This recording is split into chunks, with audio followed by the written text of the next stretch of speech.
मोक्षमार्गस्य नेतारं वेत्तारं कर्मभोगतां ज्ञातारं विश्वतत्त्वानां वन्दे तद्गुणलब्धये। तो सबसे पहले सम्यक दर्शन के जो दोष हैं उनकी चर्चा हो रही है।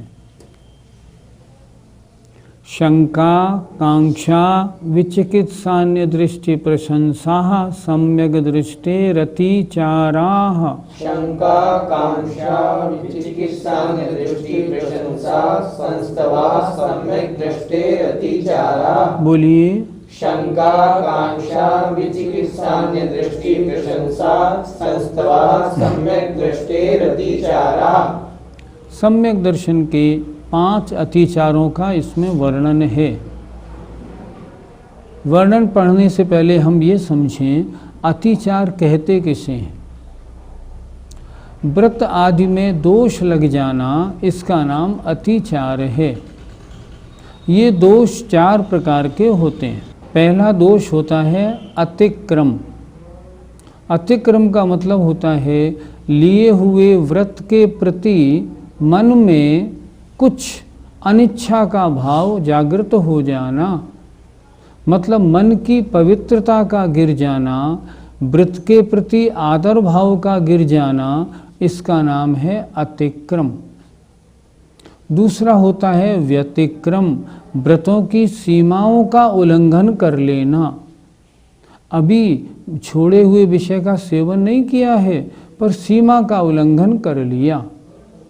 तीसरा होता है अतिचार, यदा कदा किन्हीं मजबूरियों में आकर के मान लीजिए उस छोड़ी हुई वस्तु का सेवन कर लिया, बाद में बहुत पश्चाताप हुआ, मेरा व्रत नष्ट न हो जाए ऐसा भाव हुआ, वो कहलाया जाएगा अतिचार।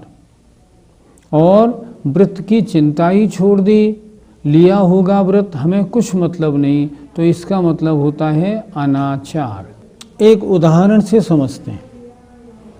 खेत लगा हुआ है, खेत के बीच में एक इतनी चौड़ी पगडंडी है, उस पगडंडी पर एक बैल जा रहा है। बैल देखता है दोनों ओर गेहूं की खेती लहलहा रही है। बैल से कह दिया गया है सीधे चलना, गेहूं की खेती पे मुंह नहीं मारना है, कि हाँ नहीं मारूंगा। अब देखिए दोष कैसे लगते हैं। उसके मन में आया, बैल के मन में, खेती कितनी अच्छी है, अगर एक मुंह मार लिया जाए तो काम बन जाए, पर क्या करूं, ये किसान जो है ना इसने बहुत कस के मुझे पकड़ रखा है। तो मन में परिणामों की पवित्रता में क्षति हुई, इसका नाम हुआ अतिक्रम। अब उसने क्या किया, सीमाओं का उल्लंघन किया। उसने क्या किया, चलते चलते और जो दोनों ओर गेहूं की खेती लहलहा रही थी उस ओर अपना मुंह बढ़ाया, लेकिन मुंह बढ़ाते ही किसान ने कस के खींच दिया। क्या करते हो, तो ये सीमाओं का उल्लंघन हो गया, ये हुआ व्यतिक्रम। अब उसको नहीं रहा जा रहा था, मुझे तो गेहूं खाने हैं, कुछ भी हो जाए, इतनी अच्छी फसल और मैं ना खाऊं तो मुझ जैसा अभागा कौन। चलते चलते चलते चलते उसको गुस्सा आई, उसने जोर से एक झपट्टा मार के 10, 15, 20, 25 बालियों को मुंह में भर लिया।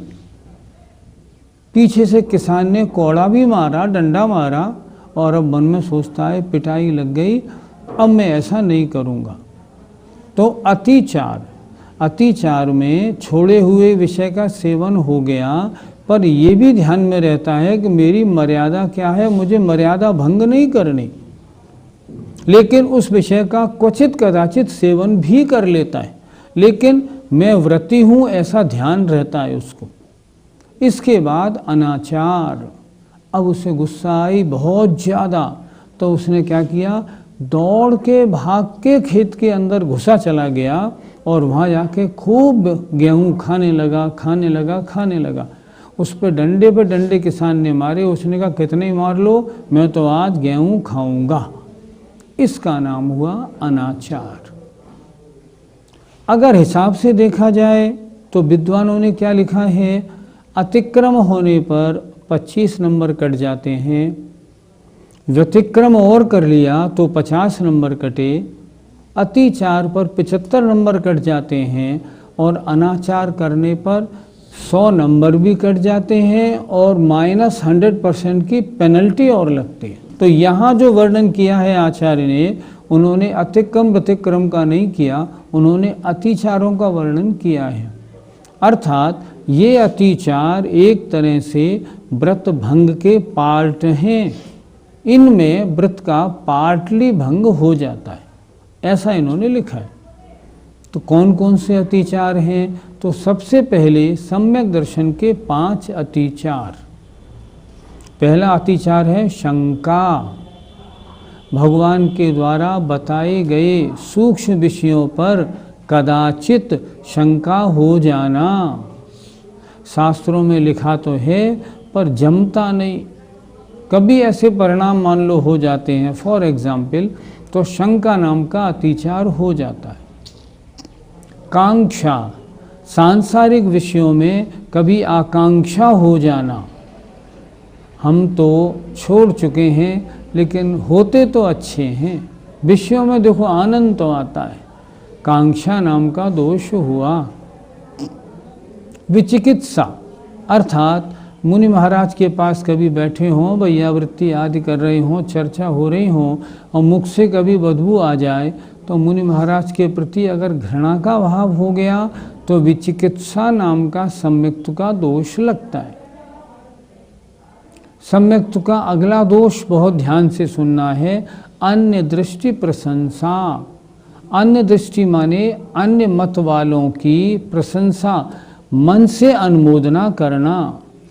कुछ भी कहो, ये लोग होते तो अच्छे हैं, बड़े पक्के होते हैं अपने धर्म के, हम लोग तो कच्चे हैं, ये लोग बहुत अच्छे। अगर ऐसा प्रशंसा का भाव मन में आ जाता है तो अन्य दृष्टि प्रशंसा, अन्य दृष्टि माने अन्य मत वालों की प्रशंसा करना। और अन्य दृष्टि संस्तव, अर्थात अन्य मत वालों का संस्तव माने वचन से गुणगान करना। प्रशंसा में मन से अनुमोदना है, संस्तव में वचनों से अनुमोदना प्रशंसा है। अगर ऐसे करते हैं ना तो क्या होता है, सम्यक दर्शन में दोष लगता है। आजकल हम क्या देख रहे हैं, टीवी पर अन्य मत वालों के बहुत अच्छे अच्छे साधु आदि के प्रवचन आते हैं। हमारी समाज के बहुत से बुजुर्ग महिला पुरुष क्या करते हैं, टीवी खोल लिया और सामने बैठ गए, किसी भी अन्य मत के विद्वान साधु आदि के प्रवचन आ रहे हैं, बड़े मनोयोग से सुनते हैं और बाद में कहते हैं प्रवचन तो बड़ा अच्छा देते हैं। इनमें हम में अंतर ही क्या है, देखो आज आत्मा के बारे में कितना अच्छा बताया, ऐसा कह के उसकी प्रशंसा करते हैं। और मन से प्रशंसा कैसे करते हैं, नित्य सुनते हैं। कितने बजे आता है इनका प्रवचन, 12 बजे, ठीक 12 बजे आ जाएंगे और ऑन कर देंगे अपना टीवी। इसका मतलब मन से भी प्रशंसा और वचन से भी प्रशंसा। ध्यान रखना, अगर आप ऐसा करते हैं तो क्या होगा, सम्यक दर्शन में दोष लगेगा। हम तो इसलिए देखते हैं ताकि ये तो मालूम पड़े अन्य दर्शनों में, अन्य मत वालों में क्या दोष है। कुछ लोग ऐसा भी कहते हैं। मेरा उनसे निवेदन है, अभी आप भैया जी कच्चे हो, पहले अपना धर्म अच्छी तरह तो पढ़ लो। अभी आपने कितने शास्त्रों का स्वाध्याय किया है, पहले अच्छी तरह अपना धर्म पढ़ लो। जब अपना धर्म अच्छी तरह पढ़ लोगे ना, तब अन्य और धर्मों को पढ़ना कोई आपत्ति नहीं आएगी, फिर तो आपका स्वाध्याय और भी अच्छा होगा।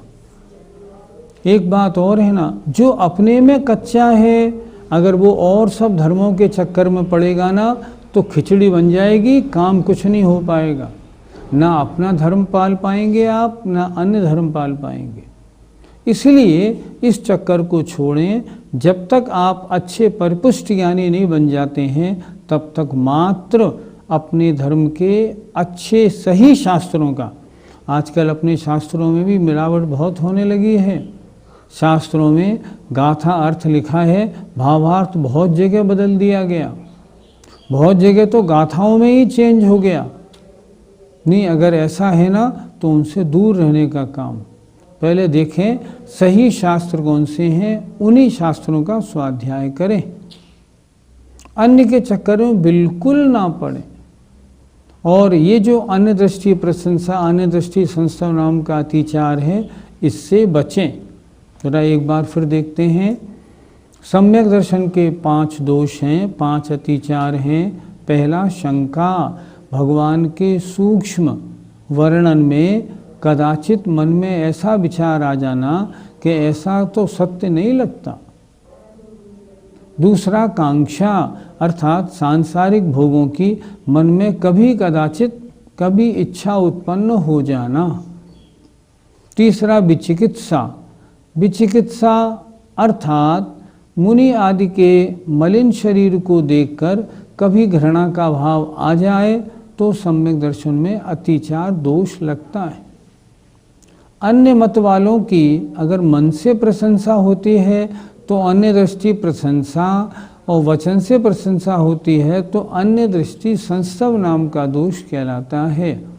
इस प्रकार इन 5 दोषों से हम बचेंगे, अपने सम्यक्त को, अपनी धारणा को बचाएंगे, नियम से एक न एक दिन सम्यक दृष्टि बनेंगे। सम्यक दर्शन के अतिचारों को यदि देखा जाए तो हम अन्य मतावलंबियों के मंदिर इत्यादि के दर्शन करने, देखने इत्यादि भी नहीं जा सकते क्या? एक बात है, अन्य मत के मंदिरों को देखने क्यों जाते हैं? सम्यक दृष्टि के पास अन्य मत के मंदिरों के लिए, उनके साधुओं के लिए एक मिनट भी समय नहीं है। वो अपने समय की बर्बादी नहीं करता। एक बार हमने एक महाराज के पास सुना था, वो बहुत अच्छी तरह कह रहे थे। एक सज्जन हमसे आके बोले, महाराज हमने उस मंदिर को देखा, इतने करोड़ों रुपयों से उन्होंने वो मंदिर बनाया है, फलाने सेठ जी ने, हम देख के आए, तो मुख से क्या प्रशंसा नहीं करें? तो वे मुनि महाराज उनसे कह रहे थे, ऐसा बोलो, इस सेठ ने इतना रुपया इस मंदिर में लगाया तो बड़ी मेहनत भी की, लेकिन अपना मिथ्यात्व भी पुष्ट किया, और न मालूम कितनों का मिथ्यात्व पुष्ट करेगा। ये बोलो ना फिर। पर ऐसा क्यों प्रशंसा करते हो कि उन्होंने मंदिर बहुत अच्छा बनाया? मंदिर क्या अच्छा बनाया? जो मंदिर मिथ्यात्व को पुष्ट करने वाला हो, क्या वो अच्छा हो सकता है क्या? सोचो, खुद सोचो। और वहाँ जाके घूमने का क्या प्रश्न? कुछ नहीं। मुझे याद है, मैं आगरे में रहता हूँ। आगरे में एक माताजी का संघ पधारा था। माताजी का संघ ताजमहल से मात्र 3 किलोमीटर दूर था। मैंने उनसे कहा, माताजी आज आपके पास समय है और आप जहाँ से बिहार कर रही हैं वहाँ से 1 किलोमीटर दूर सिर्फ ताजमहल है, तो 1 किलोमीटर ज़रा चलेंगे तो ताजमहल दिख जाए, लोग तो विदेशों से घूमने आते हैं। उनका उत्तर बहुत अच्छा था। उन्होंने कहा, हम आर्यिका हैं, हम आहार विहार निहार के अलावा अगर एक कदम भी अन्य कार्य के लिए चलते हैं तो देखभाल कर चलते रहने पर भी ईर्ष्या समिति नहीं बनेगी हमारी। हम क्या देखने जाए ताजमहल? हमें उससे क्या लेना देना? हमें तो ये बताओ, ऐसा कोई मंदिर हो जहाँ शानदार मूर्ति हो, शानदार मंदिर हो, तो हम दर्शन करने चलें। ऐसे हम नहीं जाते। वो नहीं गई, मेरा मन श्रद्धा से भर गया। ये होना चाहिए अपना काम। तो अगर मित्र आदि के साथ अन्य मंदिरों में जाने का प्रसंग आए तो हमें क्या करना चाहिए? जाए या नहीं जाए? क्योंकि मित्र के साथ जाना तो पड़ता ही है और नमस्कार करना ही पड़ता है। ये भी तो बोलिए ना। सुनिए, आचार्य समंतभद्र महाराज ने रथकरण श्रावकाचार में क्या लिखा है? भयाशा स्नेह लोभाच कुदेवागमलिंगिनां प्रणामं विनयं चैव न कुर्यु शब्द दृष्टया। क्या लिखा उन्होंने? किसी भय से, किसी आशा से, किसी स्नेह से और किसी लोभ से। अच्छी तरह समझें। कोई भय, अगर मैंने यहाँ वंदना नहीं की तो ये मेरा कुछ बिगाड़ कर देगा। मैं अपने बॉस के साथ जा रहा हूँ, अगर मैंने इनके साथ इनके भगवान की पूजा वंदना नहीं की, ऐसा नहीं हो मुझे निकाल दे, इस डर से। आशा, सुनते हैं यहाँ वंदना करने वालों की सारी इच्छाएं पूरी होती हैं, इसलिए यहाँ आकर मैंने नमस्कार किया आशा से, स्नेह से।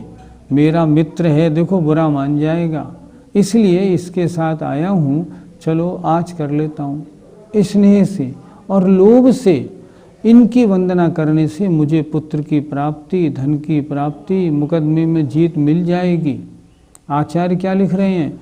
भय आशा स्नेह लोभ से कुदेव कुआगम कुलिंगिनाम, खोटे देव शास्त्र गुरुओं की। खोटे देव शास्त्र गुरु किन्हें कहते हैं? बड़ी अच्छी परिभाषा। जो वीतरागी, सर्वज्ञ और हितोपदेशी, सच्चे देव ना हो, सच्चे देव वंदना के योग्य। जो ऐसे नहीं है ना, वो कोई भी हो वंदना के योग्य नहीं। सच्चे शास्त्र महामुनि महाराजों के द्वारा लिखे गए दिगंबर जैन शास्त्र, और दिगंबर जैन 28 मूल गुणों का सही पालन करने वाले मुनि महाराज। इनके अलावा अन्य देव शास्त्र गुरु जितने हैं ना, वे सब किसी तरह भी वंदना के योग्य हैं ही नहीं। उन्होंने लिखा है, इनके अलावा अगर अन्य किन्हीं देव शास्त्र गुरु की किसी भय आशा स्नेह और लोभ से प्रणाम भी ना करे, विनयम विनय भी ना करे, न कुर्यु, कौन नहीं करता? शुद्ध दृष्टया। अगर तुम सोचते हो मुझे अपने सम्यक दर्शन की शुद्धि का भाव है, तो बिल्कुल प्रणाम भी नहीं, विनय भी नहीं, कुछ भी नहीं। लेकिन अनादर नहीं, अनादर किसी का नहीं। जैन धर्म किसी का अनादर करना नहीं सिखाता, अनादर किसी का नहीं करना, पर प्रणाम नहीं करना, विनय नहीं करना, बिल्कुल नहीं करनी। अन्यथा यहाँ जो था ना, अन्य दृष्टि संस्तवा, अन्य दृष्टि प्रशंसा, ये दोष लगेगा, सम्यक दर्शन में दोष लग जाएगा। हम क्या कहते हैं पूजा में? हो सम्यक दर्शन प्राप्त मुझे, तो सफल बने मानव जीवन। मैं भगवान आपकी पूजा क्यों कर रहा हूँ? ताकि मुझे सम्यक दर्शन प्राप्त हो जाए और मेरे ये मनुष्य पर्याय सफल हो जाए। एक तरफ तो आप ये भावना करते हैं, और दूसरी तरफ मेरे रिश्तेदार, मेरे मित्र, मेरा बॉस अगर जाए तो मैं क्या करूं? नहीं, बिल्कुल दूर रहिए। ऐसा भाव बनाइए जो स्पष्ट ये कह दीजिए, मैं धर्म के मामले में कंप्रोमाइज़ नहीं करता। अच्छा, कोई बुरा नहीं मानेगा। सामने वाले को एक दिन मालूम पड़ जाएगा आपकी धर्म के मामले में श्रद्धा ऐसी है, आपकी श्रद्धा को हिलाने की वो कभी कोशिश नहीं करेंगे, क्योंकि वे भी तो अपने में पक्के हैं। आप सोचें, आपके साथ कितने लोग आपके मंदिरों में आके आपके भगवानों की वंदना करते हैं? कोई नहीं करता। वे अपने में पक्के हैं, हम अपने में पक्के हैं। बड़े भाग्य से दिगंबर जैन धर्म मिला है, बड़ा भाग्य, न मालूम कहाँ का पुण्य काम में आया। कम से कम इस पर्याय को सम्यक प्राप्ति के लिए लगा देना है, अन्यथा ये मौका चूक गए तो फिर कब किनारा मिलेगा कुछ खबर नहीं। क्या किसी मुनि महाराज के पास लैपटॉप, मोबाइल आदि है तो क्या उनको वंदना करना चाहिए या नहीं करना चाहिए? एक मुनि के लिए क्यों, सबके लिए सोचो ना। अगर कोई देव हैं, वे राग द्वेष परिग्रह आदि से सहित उनकी मूर्ति है, कैसे वंदना करोगे? हम तो वीतराग के उपासक हैं। कोई शास्त्र हैं और उनमें हिंसा, राग द्वेष आदि की चर्चा है, वो शास्त्र आपके द्वारा कैसे वंदनीय होगा? नहीं होगा। कोई गुरु हैं, अगर उनके पास परिग्रह है, मान लो मोबाइल लैपटॉप है, वंदना कैसे करोगे? मुझे बताएं, परिग्रह त्याग महाव्रत कैसे उनके माना जाएगा? क्या 28 मूल गुण की बजाय कम मूल गुणों में काम हम चला लेंगे? क्या नहीं चलाएंगे। अपने सम्यक की श्रद्धा को हमें हिलने नहीं देना है किसी भाव भी। लोग क्या कहते हैं, हमें तो 28 मूल गुणों का ज्ञान ही नहीं। मेरा उनसे कहना है, सांसारिक कार्यों में तो आप डीप तक घुस के उसकी नॉलेज प्राप्त करते हो। ये काम कैसे होगा, क्या होगा, कैसे नहीं होगा, कैसे करें और कैसे नहीं करें। और यहाँ अपने निजी काम में आप ये कहते हो हमें समझ नहीं, एक बार समझ लो ना, आपत्ति क्या है। बाल बोध में लिखे हुए हैं मुनि महाराज के 28 मूल गुण होते हैं। जो महाराज फ्लश की लैट्रिन में मान लो निवटने जाएं, मान लो कोई महाराज निवटने जाएं, वो उनको कैसे मुनि मानोगे। तरस और स्थावर जीवों की हिंसा हो रही है, सामने हमें दिख रहा है, अनछना पानी भरा है, उसमें तमाम गंदे कीड़े पड़े हुए हैं, उसमें अगर शौच के लिए जाएंगे तो कैसे मुनि अवस्था मानी जाएगी, नहीं मानी जाएगी। जो मुनि महाराज देवी देवताओं की पूजा आराधना करा रहे हैं, स्वयं मिथ्यात्व में लगे हैं, हमें मिथ्यात्व में लगाना चाहते हैं, उसकी वंदना हम कैसे करेंगे। बहुत थोड़ी छोटी छोटी बातें हैं, शास्त्रों का थोड़ा सा अध्ययन किया जाए तो हमको मालूम पड़ जाएगा सच्चे देव, सच्चे शास्त्र, सच्चे गुरु कौन हैं। इनके अलावा अन्य देव शास्त्र गुरु की पूजा, भक्ति, विनय, प्रणाम करना ही नहीं। उनके लिए दान देने का प्रसंग आने पर बिल्कुल शांत हो जाना है, अन्यथा आपका दान भी दुरुपयोग में लगा हुआ माना जाएगा। सूत्र नंबर 24 देखते हैं। व्रतशीलेषु पंच पंच यथाक्रमम्। व्रतशीलेषु पंच पंच यथाक्रमम्। बोलिए। व्रतशीलेषु पंच पंच यथाक्रमम्। सम्यक दर्शन के 5 अतिचारों का वर्णन तो हमने इसलिए किया, आचार्य कह रहे हैं ताकि सम्यक निर्दोष हो जाए, ताकि आपके व्रत निर्दोष माने जाएं। अगर सम्यक दर्शन ही अतिचार सहित हो गया और खंडित हो गया तब फिर व्रत नहीं होंगे। अब यहाँ आचार्य क्या लिख रहे हैं, व्रत और शीलों में जो 5 दोष लगते हैं, व्रत शीलेषु, व्रत माने 5 अणुव्रतों में, शील 3 गुणव्रत और 4 शिक्षा व्रतों में, पंच पंच जो 5 अतिचार हैं, जो दोष लगते हैं, उनमें से 5 दोषों को हम यथाक्रमम क्रम के अनुसार कहते हैं। पहले अहिंसा अणुव्रत, फिर सत्याणुव्रत, इस तरह क्रम से आचार्य कह रहे हैं मैं उनका सूत्रों में वर्णन करूँगा। हमारा कर्तव्य क्या होता है, हम इस जीवन को बिना व्रत के समाप्त ना होने दें और व्रतों को धारण करें। तो ये भी अच्छी प्रकार समझ लें व्रतों का स्वरूप क्या है और इनमें लगने वाले दोष क्या हैं। ऐसे सम्यक दर्शन के दोष की चर्चा थी ना, हमने सोच लिया अन्य मत वालों की मन से भी प्रशंसा नहीं और वचन से भी प्रशंसा नहीं, और सम्यक दर्शन अर्थात शंका, कांक्षा और विचिकित्सा दूर दूर तक नहीं लगने देंगे। जैसे आपने ये कहा, इसी प्रकार जो व्रतों को, जिन व्रतों को आपने धारण किया है, उनमें लगने वाले जिन 5 दोषों का, कमियों का, अतिचारों का वर्णन यहाँ आचार्य ने किया है, उन्हें हम अच्छी प्रकार समझेंगे और अपने व्रतों में लगने नहीं देंगे, ताकि इन व्रतों का निर्दोष पालन हो, असंख्यात गुणी निर्जरा मिले, आत्मा की पवित्रता हो और हमारे जीवन का कल्याण हो। समय आपका हो गया। जय जिनेंद्र।